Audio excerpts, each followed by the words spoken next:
This song is on his CD. It's called Firefight.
This is about becoming a better person, especially within the context of a free thought value system.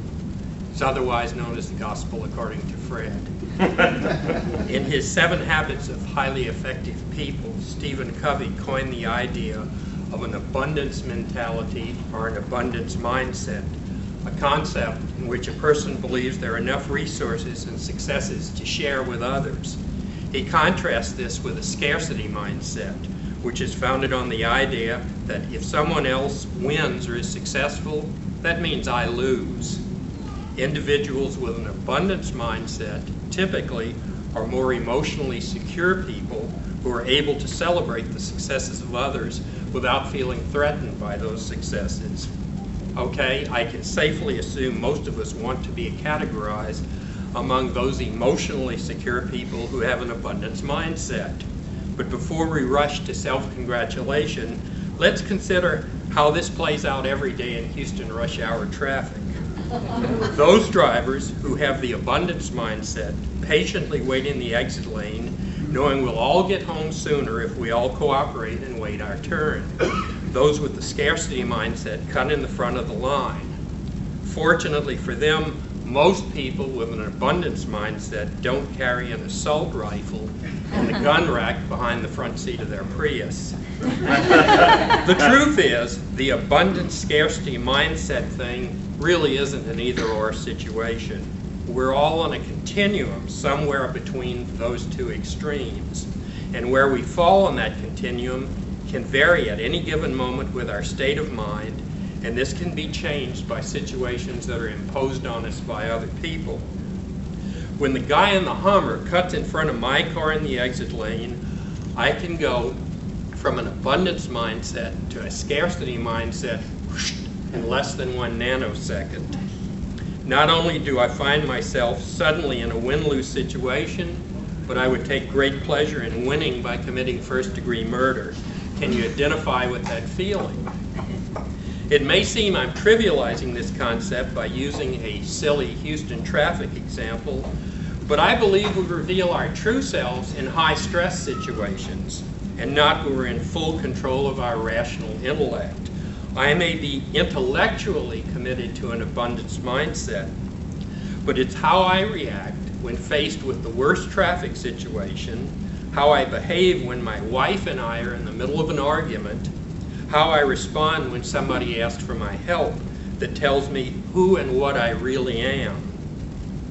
And if I have a meltdown and do something that harms somebody else, physically or emotionally, I can't say the devil made me do it. However I choose to respond to a stressful situation, I'm the one who made the choice. No higher power came down from above to rescue me from my worst impulses. No satanic entity rose from below to lead me to an evil response. It was my choice, plain and simple. So today's learning is this. If you want to become the best person that you can be, you have to get in touch with what it is that you really believe and what kind of person you really want to be before you find yourself in that high-stress situation. And then when the situation happens, you can draw on that knowledge to moderate your worst impulses and guide you to an intelligent and constructive reaction. Be prepared for the guy in the Hummer. He is out there on the freeway heading toward your exit. He does have a scarcity mindset. He is a narcissistic asshole, and he will cut you off just as you reach the front of the exit line. We already know who and what he is. It's how you react that reveals who you really are. Well, good to see everybody. Thanks for being here. I'm really thrilled because we do have a lot of people out of town this weekend, and probably some, as someone reminded me, down at Reliant too. Apparently there's football going on, so this is awesome, and good to see the new faces.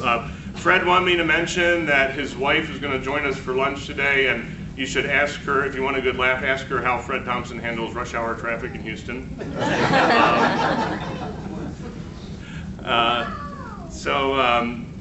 You know, and TC said something during the break too I thought was so cool, like about Gary's music, because, you know, we've had different genres of musicians and we're going to keep having that, which is so cool. And she said, you know, Gary's a free thinker about how you play the guitar.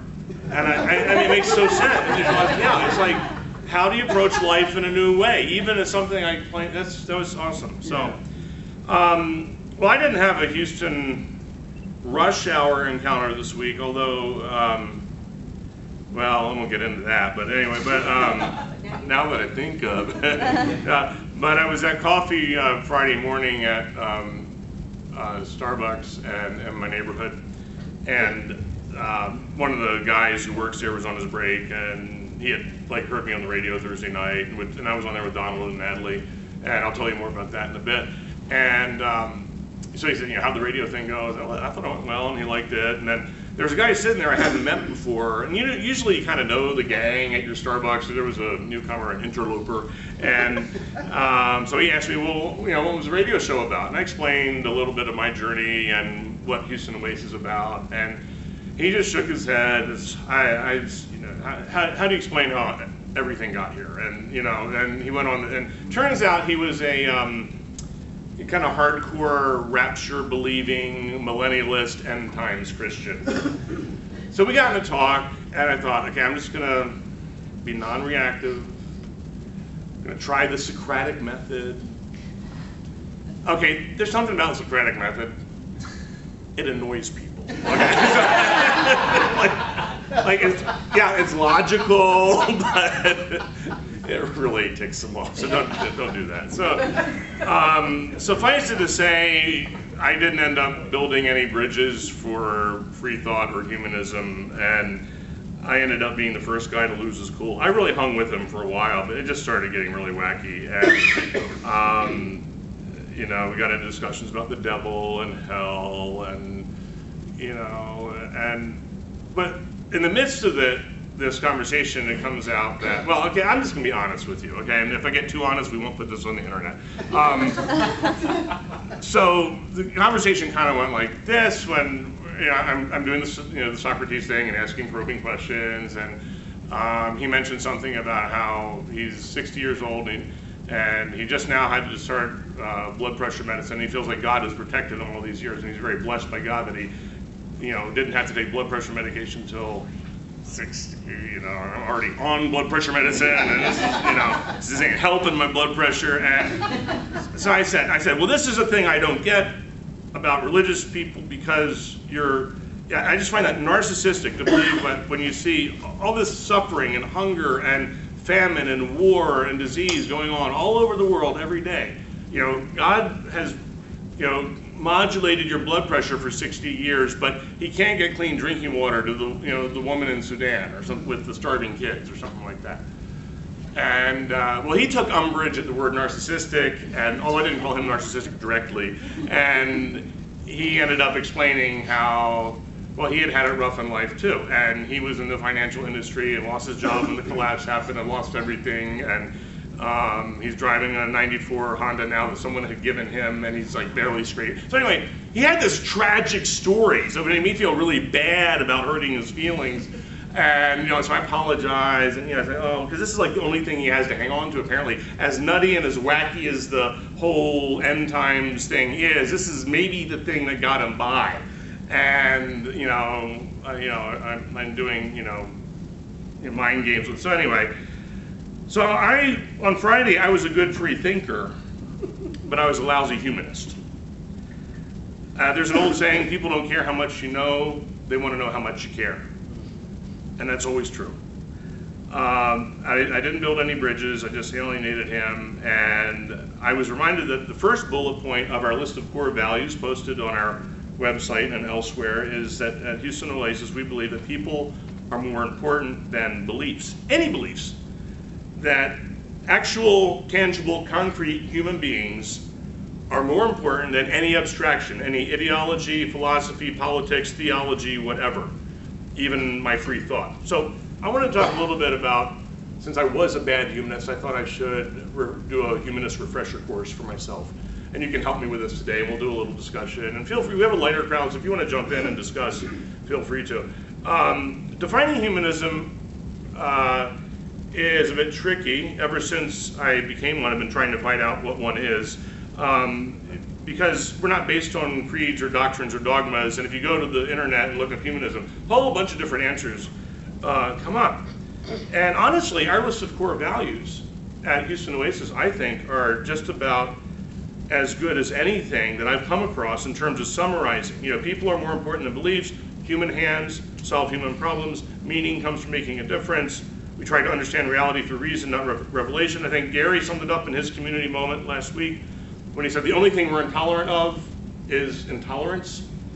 To me it makes sense. So when I became a humanist, or thought I might be becoming one, and we do look at life based on reason. I thought the place I started was, let's look at the facts on the ground. What is it that defines the human experience? And I started reading more about evolution. You've heard me talk about that. And over the past 2 years, I've read more about evolution than I have in my entire life, and I've only begun to scratch the surface. But here are the basic facts I've learned that kind of define the human condition. We, Homo sapiens, evolved in Africa from predecessor hominid species, which themselves had evolved from other primate species. Now, as far as I understand it, I'm willing to be corrected. Like I said, I'm an English major, so I know we have a lot of scientific people out there, so feel free to, if I make glaring errors in the science, let me know. But as I understand it, like the comeback from the other side is, well, do you believe we really evolved from apes? Well, okay, as I understand it, the news is worse than that. It's not that we evolved from apes, it's that we are apes. But that, like, chimps and gorillas branched off and we branched off, so it wasn't that we evolved from chimps and gorillas, but we all branched off from earlier species. Homo sapiens almost did not make it. 100,000 years ago or so, I think, vast climate change in Africa, drought, the population of Homo sapiens dwindled, according to the fossil record and archaeological evidence, to about 5,000 people living along the coast of South Africa in caves, eating shellfish and other things that got in tidal pools there. And that's where we all came from, that group of 5,000 or so survivors. And I also think that explains, as that kind of ancient past of surviving along the coast is a big reason we're mystically drawn to water today. More than half the people in the world today live within 100 miles of the coast. And when we go on vacation, we don't drive to the edge of the prairie in Nebraska and set up our beach chairs and watch the grass blow in the wind for days at a time, do we? Can you imagine that? Think of the Corona beer ad where they're sitting on, the 2 chairs with the Corona beer looking at the beach. Now picture that, like, in Lubbock. It doesn't work. We think it's silly, right? Why? I mean, look at the prairie, look at the ocean. We're mystically drawn to water. Only about 70,000 years ago, Homo sapiens started to break out of Africa, spread around the world, and that's it. All of us are Africans. That wasn't that long ago, believe it or not. It wasn't that long ago. So we're all Africans. Science has shown us that racial differences are largely bogus. In fact, if a Caucasian were to move to Africa and only have, like, Caucasian babies within 20 generations or so, their skin would be just as dark as any African today. It's simply a matter of climate adaptation. So I think, so there's like no logical basis for racism ever. So I think the humanist approach to life begins with that perspective that we're all related. Because we really are all related, the world needs reminding of that. Okay, take the issue of illegal immigration, for example. I think this is an area where our world needs some reminders of this. And I know this is a hot button issue, and I promise you, I'm never gonna get political up here, kind of, sort of, and because I don't wanna jeopardize 501c3 stuff and all that. But consider this, because this bugs me about this issue. What is the other term we use for illegal immigrants? We call them aliens. That sounds like a creature from another planet. It sounds like another species.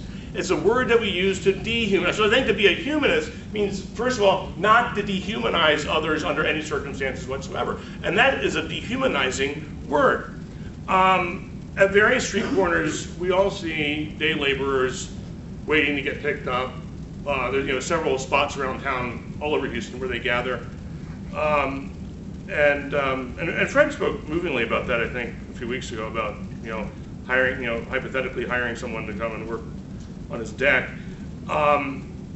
If you've seen the documentaries and the news reports, you know that a lot of these people came from Central America. They hopped on freight trains, they swam across rivers, they ran the gauntlet of the drug gangs in Mexico. They have survived like just about anything that you can think of. And then once they make it through all that, they face the final hurdle of crossing the US border. Some make it to the border and just to get picked up, shipped home, and they start the process all over again. So sometimes I think we have it all wrong on the immigration issue. Because if somebody can complete a death-defying journey like that and make it safely to our border, that is a really resourceful, smart, and intrepid human being. And I think maybe we ought to be waiting there with like medals and give them a little seed money to get started and say, way to go. I mean, if you can do that, you're going to do great here. I was rereading part of Michael Shermer's book, The Science of Good and Evil, which I highly recommend. And I ran across this passage, which is a passage I think that expresses the absolute utter uniqueness of every human being. Rather than lumping people into groups like races or illegal immigrants, or this is, just bear with me a second. I said, our thoughts and actions are shaped by a myriad of causes: genetic, environmental, historical. Every individual set of genes is unique, with the exception of identical twins. Each environmental setting is matchless. Every historical pathway that each of us has gone on down in our own individual lives is distinctive. We are, each and every one of us, unique and different from any of the other 7 billion members of our species. That just really struck me. I mean, we know that we're all unique, but it's like, I don't think we know how unique we are. And it seems to me a humanistic approach to ordering society would take that uniqueness, valuing the uniqueness and the dignity of every human being. Here's an example of what I mean by that. When you spend time in Japan, I lived there for 4 years and have traveled back and forth many times over the years. One of the things you notice is that they have what we call overemployment over there. They have way more people employed in jobs that appear to be like extraneous jobs than we would ever see here. Like if you go to a construction site, there's all kinds of guys walking around with hard hats on. And it's like, there's way more guys at this construction site than you need, but they're there. When you go to a department store, the big department stores on Ginza in Tokyo, you get on the elevator, you do not operate the elevator. They have elevator girls, that's what they call them. They wear uniforms and they press the buttons, and when you get off on the floor, they announce that we're about to arrive at such and such a floor, which has this kind of merchandise on it. So they give you the rundown on the merchandise. It's, you know, it's another job you don't see around here. If you go to the gas station, it's like the United States in the 1950s. You pull in and guys wearing pressed shirts and ties and caps come running out. They fill up your car, they wipe down the windows, and they greet you enthusiastically. And then when you leave, you pull out of the gas station, all the gas station guys line up and they take off their hats and they bow. I kid you not, they do that, they bow as you leave. They do that too when your airplane leaves, like Narita Airport. The entire ground crew that was working on your plane lines up and bows at the airplane. It's like really melodramatic, you know, but it's kind of a nice touch. So the thing is, in that society, there's a broad consensus that people need the dignity of work. People need meaning and purpose and need to feel like they're contributing something to the world. And it's so essential to society that that value trumps, at times, even corporate profits. In the United States, on the other hand, there's sometimes, not always, but often a tendency to slash jobs as much as possible, to drive up stock prices, to pad the pockets of vulture capitalists, and actual human beings are too often seen as disposable. And we often pay, I think, a terrible social cost for that mentality. In a stable, healthy society, people need to feel like they're contributing, making a difference, even if it's just making somebody's elevator ride a little better, but that counts. How would a humanistic approach to life affect like our system of criminal justice? The United States has more people incarcerated than any nation in the world, even including China. And most of those inmates are in for non-violent offenses. And now we have this whole prison industry in this country that needs prisoners to feed it. It's insanity. A more humane approach would be, let's deal with drug addiction as a public health issue rather than a criminal justice issue. I read a year or so ago about an article about the penal system in Finland. And I guess Finland once upon a time had like the most draconian, punitive mindset of prison systems in Europe, in Western Europe anyway. And they realized it wasn't working. And so they decided to sit down and say, let's redesign our entire prison system from the ground up and see if we can't make something that's going to work. Design it based on reason, not based on kind of this emotional need for vengeance. And what they did was simply amazing. The fundamental idea was, if we don't treat prisoners, what would happen if we started treating prisoners not like prisoners, but treat them like human beings? Like send them, not give them the message that you're a bad person and this is what you're always going to be, but rather treat them the way like we want them to become. Does that make sense in a way? So one of the things they did was they started taking down signs of visible barriers at prisons. They still had invisible electronic barriers, but they took down like the razor wire and all the other, and the guard towers and all the things that sent these negative messages like you are a horrible human being. So they still had the barriers, but like visibly made a different type of system. They gave prisoners, it's like a very small little dorm room type thing. It looked like a college dorm room. It doesn't look like a prison cell. It looks like kind of it's a small but dignified space for a person to live in. They did all kinds of, education and other kind of rehabilitation programs. Well, the end result is by treating them, and they didn't wear like the prison outfits anymore. They wore like normal, nice looking. I mean, it still had uniforms to wear, but it looked like normal human being clothes. The end result has been they saw recidivism rates drop drastically under the new system, just by treating people like human beings and not like horrible people. So, and over here, if officials did that, if we had someone who wanted to set up that kind of prison here, what would be the reaction in the public be? Oh, we're coddling the prisoners. We're coddling the prisoners. And we too often have this, we'll lock them up and throw away the key mentality, don't we? To everything in life. Last Sunday, did anyone read Nicholas Kristof's column in the New York Times last Sunday? He wrote, did you read that? A moving story about a friend of his who either he lost his job or he left his job, and so he was without his company provided health benefits. This is a college classmate of Nicholas Kristof's, and he and because health insurance was so expensive, he decided to take his chances and go without it, and he just didn't get around to finding couldn't find an affordable policy for single. Well, long story short, he starts having some physical symptoms that he ignores because he doesn't want to go to the doctor because he doesn't have insurance, and before long he has full-blown cancer. It's metastasized, and Nicholas Kristof wanted to get the story out there to help people understand that there are real consequences. There are real, human consequences to this issue. Well, Nicholas Kristof had to do a follow-up column this week in the New York Times because he was taken aback, literally shocked, by all the letters that came in that were hostile and negative, and they said, well, this guy deserved it, and he made stupid choices, and he has to pay for his stupid choices, and he's got to, we can't subsidize something like that. He was irresponsible, he deserved it. And so Nicholas Kristof, he expected some of that. He didn't expect like all the mail was going to be that.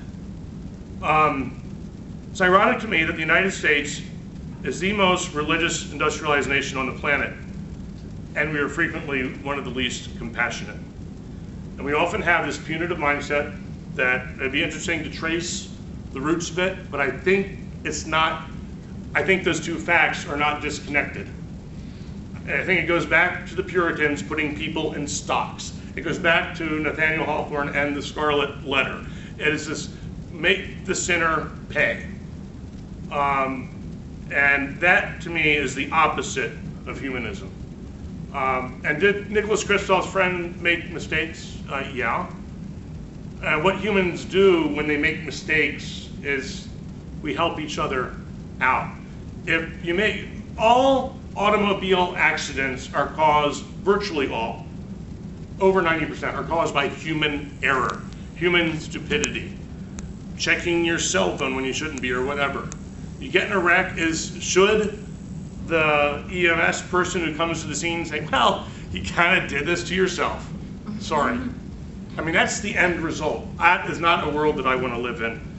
Well, I've been talking about big picture stuff, but I also realize that if this kind of world, if we're going to have to live in a more humanistic, compassionate world,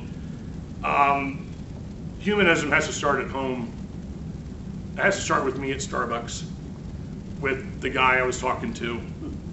And that incident bothered me a lot on Friday, but I've been thinking about it, and now it's going to stand as a reminder to me. Now, next time I'm in that situation, I'm going to remember that, and it's going to help me be a little kinder and not do the stupid Socratic method thing. And a humanism begins at home. I'm going to end with a case study. A life to me that speaks to the essence of the human experience. There's a guy I knew, he was actually in a congregation I served a long time ago. His name was Clark. And Clark at that time was maybe late 70s. Nicest guy, he's one of the nicest guys in the world. And I know that he had been, he'd been through a string of marriages, had some battles with alcoholism, but he was just a fundamentally, he wasn't a jerk. He was just a good guy. And he was one of those guys who would do everything for you. I was over having coffee at his house one day, and he said, just out of the blue, he said, Mike, you know what I did during the war? This would be the Second World War, no? Well, he was in South Pacific, I knew that. He was in the island hopping operations, and he said, I had to operate the flamethrower. So when we came into the islands, I'd have to go in and torch out the Japanese that were hiding out in the caves, in the spider holes or wherever they were, kind of clear out the last remnants of the enemy. And he said, I've never gotten over that. And to that day, I think Clark is deceased now, but even late in life, he still woke up in the middle of the night in cold sweats, having nightmares. Because humans aren't, and he said, I knew I was doing what my country demanded. I knew they were the enemy. I knew they'd kill us if we didn't kill them. But the fact of the matter is, none of us are wired to do that. Anybody we ask to go into combat ends up paying a huge psychological cost. Well, I had a guy, another elderly gentleman who lived across the street from me named Grady. Grady's wife had died a couple years earlier. And Clark and Grady were, the elderly bachelor friends, and they were always there for each other. Grady was in his early 80s. He had to have a hip replacement, and when he got sent home, he had to continue going through some rehab, but the hip replacement was a very traumatic thing for him, and he wasn't entirely able to be self-sufficient when he got home. He still needed some more help. And like I said, Clark was just one of those guys who would do anything, and to the point that almost every night during that time he was recovering, Grady needed help using the bathroom. And this was before the days of speed dial, but he had Clark's number memorized. He would call Clark at Grady would put it off as long as he possibly could, but some nights he couldn't. And he knew that Clark was someone he could call at 3 in the morning, and he would come over and help him go to the bathroom. And friends, that's the human experience stripped down to its essentials.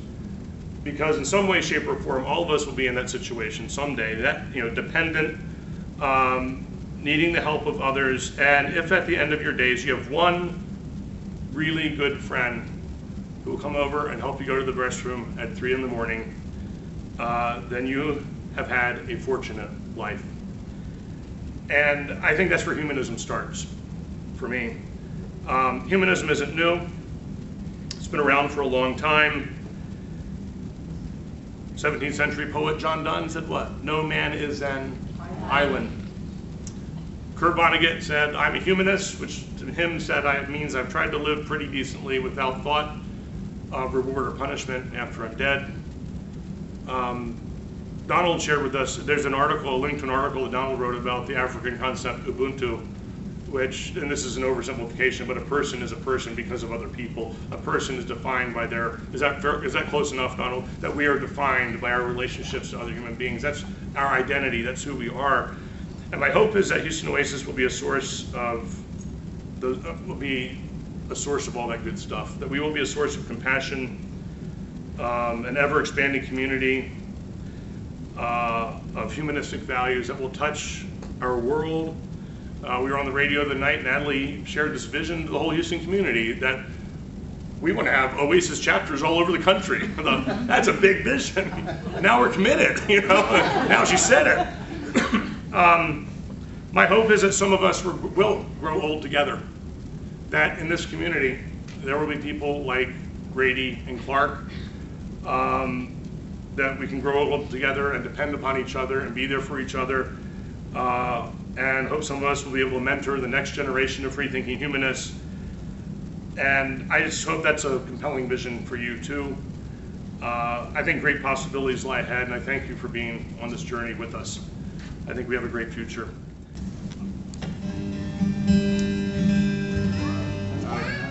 I want to do a song. I haven't played it in a while, so hopefully I'm going to remember how this goes. It's a Preston Reed song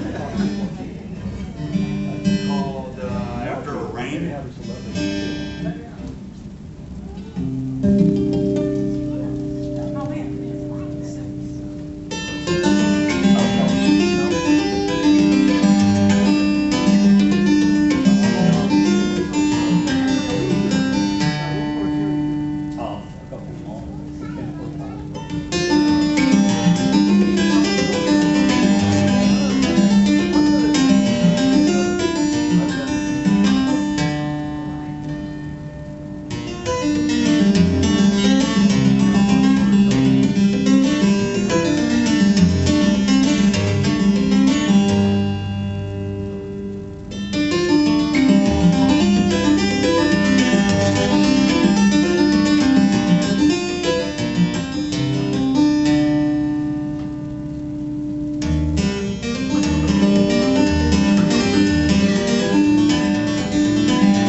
having kind of a writer's block, and I thought I would just, like it seems like a lot of musicians do, just take some simple little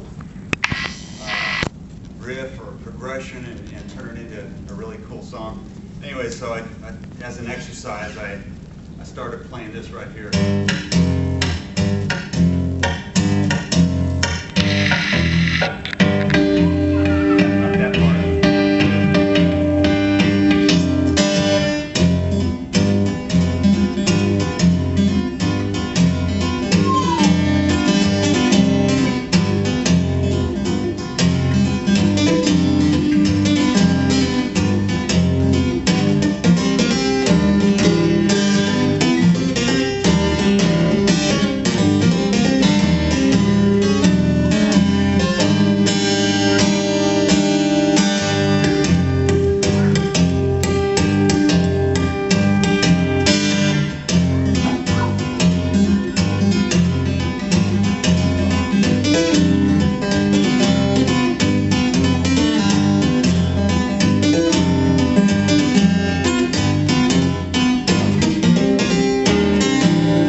Have a great weekend.